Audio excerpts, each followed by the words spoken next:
ડભોઈ તાલુકાના ચનવાડા ગામની સીમમાં પરવાનગી વગર 15 જેટલા વૃક્ષોનું નિકંદન કાઢી નાખવાના આક્ષેપ થઈ રહ્યા છે, ત્યારે આ મુદ્દે જવાબદાર તંત્ર સામે સવાલો ઊભા થયા છે। એક તરફ રાજ્ય સરકાર દ્વારા ચોમાસાની ઋતુ દરમિયાન વધુમાં વધુ વૃક્ષારોપણ કરી પર્યાવરણ બચાવવાનો સંદેશ આપવામાં આવી રહ્યો છે, ત્યારે બીજી તરફ ડભોઈ તાલુકાના ચનવાડા ગામની સીમ વિસ્તારમાં વિરાપનો બેફામ બન્યા છે, જેમાં આશરે 15 જેટલા વૃક્ષોનું કોઈપણ પ્રકારની કાયદેસરની પરવાનગી લીધા વગર નિકંદન કરી લાકડાનું વેચાણ કરવામાં આવ્યું હોવાના ગંભીર આક્ષેપો સામે આવ્યા છે। સ્થાનિક લોકોના જણાવ્યા મુજબ પરવાનગી વગર વૃક્ષો કાપી તેમાંથી આર્થિક લાભ મેળવવામાં આવ્યો હોવા છતાં સંબંધિત વિભાગના અધિકારીઓ દ્વારા કોઈ કાર્યવાહી કરવામાં આવી નથી, જેના કારણે વન વિભાગ તથા સંબંધિત તંત્રની કામગીરી સામે અનેક પ્રશ્નો ઊભા થયા છે। સરકાર એક તરફ કરોડો રૂપિયાના ખર્ચ વૃક્ષારોપણ અભિયાન ચલાવી રહી છે, જ્યારે બીજી તરફ ખુલ્લેઆમ વૃક્ષો કપાવવામાં આવી રહ્યા હોવા છતાં તંત્ર મૌન કેમ છે તેવા સવાલ લોકોમાં ઉઠી રહ્યો છે।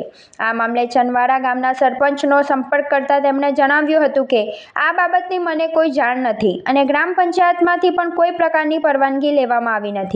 જો આક્ષેપો સાચા સાબિત થાય તો જવાબદાર વ્યક્તિઓ સામે વન સંરક્ષણ અને પર્યાવરણ સંબંધિત કાયદા મુજબ કડક કાર્યવાહી થવી જોઈએ તેવી સ્થાનિકોની માંગ ઉઠી છે। હવે જોવાનું એ રહેશે કે સંબંધિત વિભાગ આ સમગ્ર મામલે તપાસ કરી દોષિતો સામે કાર્યવાહી કરે છે કે પછી આ ગંભીર મુદ્દો પણ કાગળો સુધી જ સીમિત રહી જશે। હું ગામ પંચાયત ચનવાડા ગામની સરપંચ છું સુધાબેન।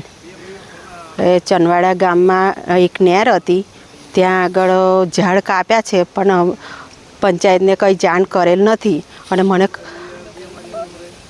પણ એ લોકોએ જાણ જ નહીં કરી અને વાએ ખબર પડી કે ઝાડ કાપ્યા તો સ્થળ ઉપર તપાસ કરી તો ઝાડ કાપેલા છે। હવે કોણ અંદાજે 10-15 ઝાડ હશે।